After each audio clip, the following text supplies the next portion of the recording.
नमस्कार मित्रों, स्वागत करती हूँ आपका अपने चैनल अनुराधा सीरीज़ भक्ति सागर में। आज हम लोग बात करेंगे भगवान को 56 भोग क्यों चढ़ाते हैं और भगवान को भोग क्यों लगाया जाता है।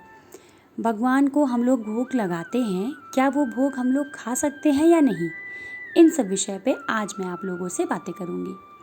तो अगर आप लोगों को मेरा वीडियो पसंद आए और अगर आपने मेरे चैनल को अब तक सब्सक्राइब नहीं किया है तो प्लीज़ मेरे चैनल को सब्सक्राइब करें और ज़्यादा से ज़्यादा लोगों में इसे शेयर करें।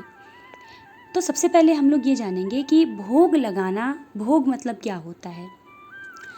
तो क्या है कि कभी भी जैसे हम पूजा करते हैं, पूजा अर्चना करते वक्त हमारे धार्मिक ग्रंथों के हिसाब से ऐसा कहा जाता है कि जिस प्रकार हम लोग प्रतिदिन पूजा करते हैं उसी तरह हम लोग प्रतिदिन भगवान को भोग भी लगाते हैं।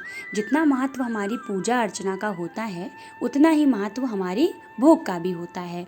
जैसे हम प्रतिदिन उठते हैं, स्नान करते हैं और खाना खाते हैं, और तो उसी तरह हमें ये कोशिश करनी चाहिए कि जिस ईश्वर ने हमें इस धरती पे भेजा है और जिसके द्वारा हम आज कुछ भी खा रहे हैं और जीवित हैं, मतलब आप लोगों ने ये बातें सुनी होंगी, ये तेरा तुझको अर्पण क्या लागे मेरा। ये बात तो बिल्कुल सच है कि ईश्वर ने हमें जो दिया है हमें वो ईश्वर को ज़रूर समर्पित करना चाहिए। तो इसी तरह से ये हमारा ये भोग आता है। तो ज़रूरी है कि हम जब भी पूजा करें सुबह और शाम हम भगवान को भोग ज़रूर लगाएं। आप पूजा करिए, आप उपवास रहिए, तो आपको भगवान को भोग लगाना है और भोग लगाइए भगवान को। और भोग लगाने के बाद जो भी चीज़ें आपने भगवान को चढ़ाई हैं उसको आपको ग्रहण ज़रूर करना चाहिए। शुद्ध और उचित आहार भगवान की उपासना का एक अंग है, ऐसा कहा जाता है। भोजन करते समय किसी भी अपवित्र खाद्य पदार्थ का ग्रहण करना निषिद्ध होता है, इसीलिए भगवान को हम लोग भोग लगाते हैं।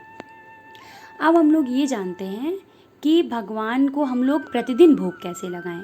तो प्रतिदिन भोग लगाने का मतलब ये है कि आप क्या करिए कि आपका मंदिर है, आप उसमें ज़रूरी नहीं कि आप हर एक भगवान को अलग अलग भोग लगाइए।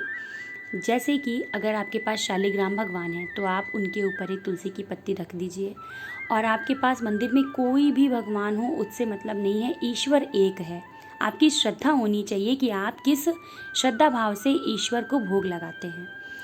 तो आप क्या करिए, कोई भी मेवा, कोई भी बर्फ़ी, कोई भी फल, कोई भी चीज़ आप भगवान को चढ़ाइए और उसमें एक तुलसी का वो पत्ती अलग मतलब ज़रूर डाल दीजिए। तुलसी की पत्ती डालने से क्या होता है कि वो विष्णु जी को बहुत ही ज़्यादा प्रिय है। और लेकिन इस बात का ध्यान रखिए कि अगर आप शिव जी को कोई चीज़ का भोग लगा रहे हैं तो उसमें तुलसी की पत्ती ना हो। मैं भोग लगाती हूँ, मैं तुलसी की पत्ती नहीं डालती क्योंकि मैं शिव जी को मेन भोग लगाती हूँ। उसके अलावा मैं तुलसी की पत्ती अलग से भगवान को चढ़ा देती हूँ, शालिग्राम भगवान को। और भगवान को आप कुछ भी, आटे की पंजीरी है, सूजी का हलवा है, पंचामृत, कुछ भी आप भोग लगाइए और उसको अपने घर परिवार में बांट कर खाइए। ऐसा कहा जाता है कि भगवान को चढ़ाया हुआ कोई भी भोग आप घर परिवार में मिलकर बांट कर खाते हैं तो इससे हम लोगों में एकता बनी रहती है, प्रेम बना रहता है। तो भोग हम लोग कब लगाएं और भोग हम लोग खा सकते हैं या नहीं, इस बारे में तो मैंने आप लोगों को बताया। अब हम बात करेंगे कि कान्हा जी को 56 भोग क्यों लगाया जाता है। तो कान्हा जी को 56 भोग लगाया जाता है, तो 56 भोग में पहले हम लोग जानेंगे कि क्या क्या चीज़ें होती हैं। तो 56 भोग में हम लोग भात यानी चावल, दाल, चटनी, दही, दही और शाक की कढ़ी, यानी दही के साथ आप लोगों ने देखा होगा कहीं कहीं पालक और दही की कढ़ी बनती है, शरबत है, बाटी, मुरब्बा और शर्करा युक्त आप वो ले सकते हैं, आपने देखा होगा मीठे खुरमे बनते हैं, ये आप ले सकते हैं।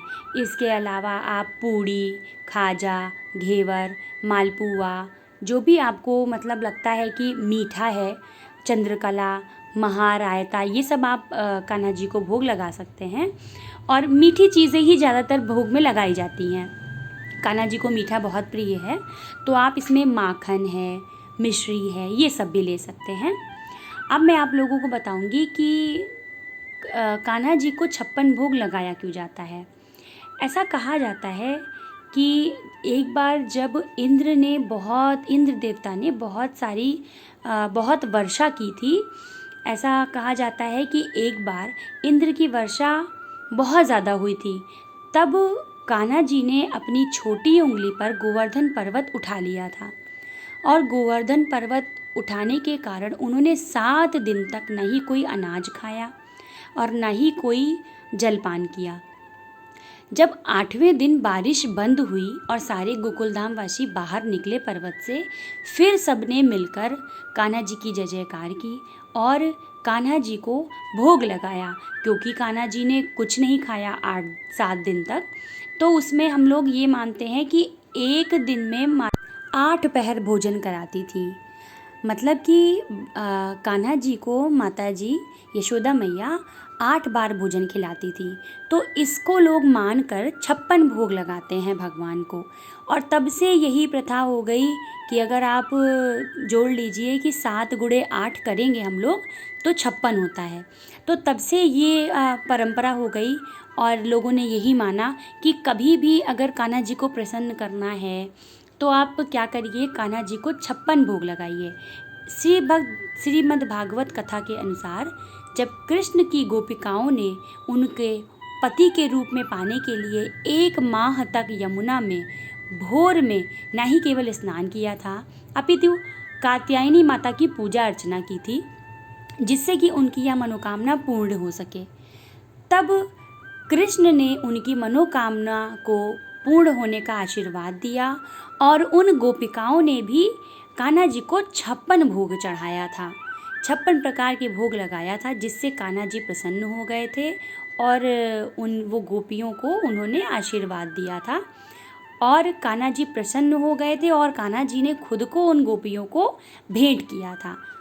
तो ऐसा ये बात मतलब कही जाती है कि भगवान कृष्ण को प्रसन्न करने के लिए कभी भी हम लोग 56 भोग लगाते हैं। और 56 भोग लगाने के लिए ऐसा ज़रूरी नहीं है कि आप अपने घर में 56 भोग लगाइए और ऐसा ज़रूरी नहीं भी है कि आप अपने घर में 56 भोग ना लगाएं। कान्हा जी को प्रसन्न करने के लिए हम लोगों को प्रतिदिन माखन का भोग लगाना चाहिए। माखन लगा सकते हैं, माखन के साथ मिश्री का भोग लगा सकते हैं। पर आप ये ध्यान रखिए कि आप भगवान को जिस भी चीज़ का भोग लगाइए उस चीज़ का प्रसाद के रूप में आप ज़रूर ग्रहण करें। अगर आप माखन लगाते हैं तो माखन आप खाइए, घर में सबको खिलाइए प्रसाद के रूप में। और अगर आप मिश्री का भोग लगाते हैं तो लगाइए, आपकी श्रद्धा के अनुसार। अगर आप चाहें तो आप 56 भोग लगा सकते हैं और ज़रूरी नहीं है कि 56 भोग में आप मीठा ही रखें। मीठा रख सकते हैं, पूड़ी रख सकते हैं, हलवा रख सकते हैं, सब्जी भी बनाकर रख सकते हैं, फल लगा सकते हैं। अब आपकी अपनी श्रद्धा के अनुसार आप जिस चीज़ का भी भोग बना सकते हैं, प्रभु को चढ़ा सकते हैं, उन सब का आप लोग भोग लगाइए और भोग चढ़ाइए। तो आशा करती हूँ आप लोगों को मेरा वीडियो पसंद आया होगा। अगर मेरा वीडियो आप लोगों को पसंद आया हो तो प्लीज़ मेरे चैनल को सब्सक्राइब करें और ज़्यादा से ज़्यादा लोगों में इसे शेयर करें। जय भोलेनाथ।